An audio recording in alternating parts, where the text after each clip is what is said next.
All right, today we're going on a quest. We're going to map out the entire journey of how messy, raw data gets turned into a real-world solution that actually does something useful. This is the step-by-step process every data scientist follows, so let's just dive right in. So think about it for a second. You get that text message about a weird charge on your card, like moments after it happens. How? How does that work so fast? Well, I'll tell you, it's not magic. It's a superstructured, repeatable process, and that's exactly what we're going to break down today. And the secret to all of this is something called the Data Science Lifecycle. You can just think of it as a roadmap. It's what takes a big idea like, hey, let's stop fraud, and turns it into a real, working, automated system. It's what keeps projects organized and makes sure we're actually solving the right problem. So here's our map for the day. We're going to start with the quest itself, the beginning. Then we'll cover how we get from raw data to actual insight. After that, we'll build the model, release it into the wild, and finally, we'll talk about why this whole cycle is so incredibly important. Okay, our quest begins, and here's something that might surprise you. It doesn't start with data. It starts with a question.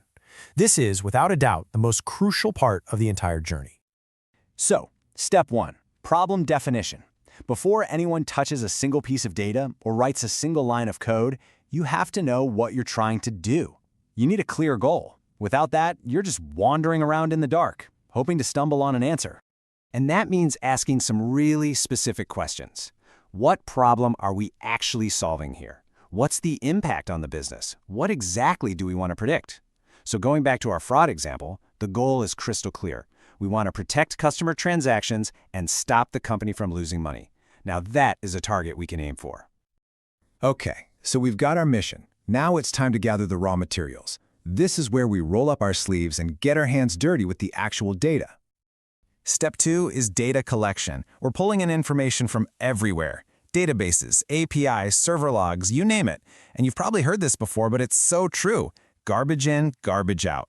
The quality of the data we collect right here will pretty much determine if this whole project is a success or a failure.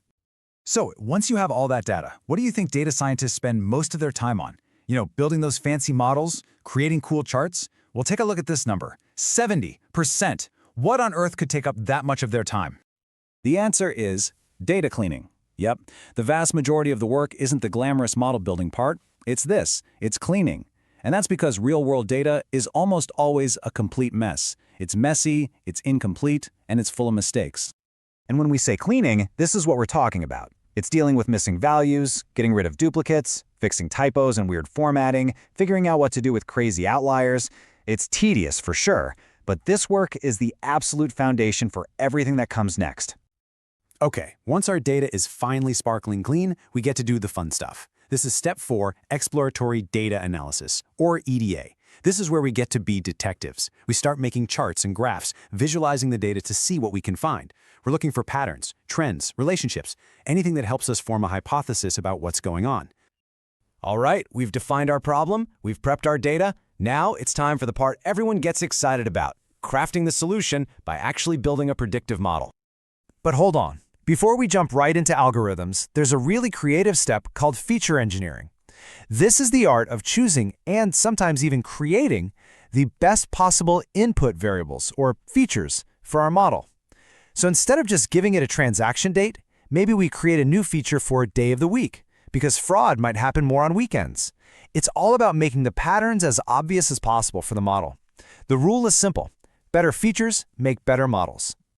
Now we're ready to build. First, we split our data. We use one part to train the model, that's the training set, and we keep another part aside to test it later. Then, we choose the right kind of algorithm for the job. We train it on our data, and finally, we fine-tune all its little settings, those are called hyperparameters, to squeeze out the best performance.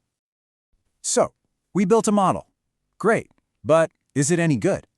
We can't just cross our fingers and hope. We need to grade it. We use specific evaluation metrics to see how well it did. If we're predicting a number, like the price of a house, we use regression metrics.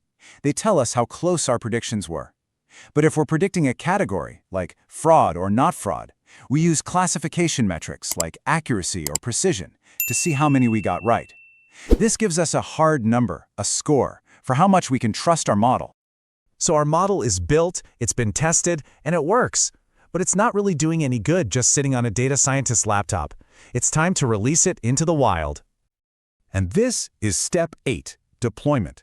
This is where we take our shiny new model and actually plug it into a real system.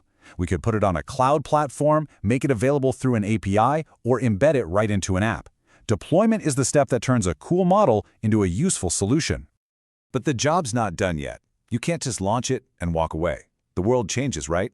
People's behaviors change, new data comes in. So we have to constantly monitor our model to make sure its predictions are still accurate.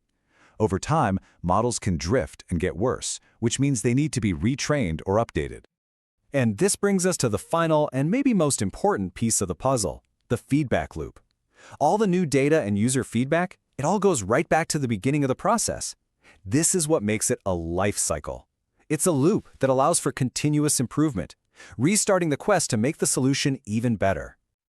So, we've made it through the entire journey, from a simple question to a live solution that's constantly learning. So, why does all this matter? Why is following this structured cycle such a big deal? Because this framework, it's everything. It's the blueprint. It lets you plan real projects, it helps you work effectively in a team, and it lets you clearly explain what's going on to stakeholders. It forces you to think about the entire solution from start to finish, not just one cool part in the middle. Honestly, if you want to work in data, understanding this cycle is what makes you ready for the real world. So there you have it. This is the map. This is the playbook that data scientists use to get from a complex problem to a real solution. So the only question left is, what problems are you going to solve with it?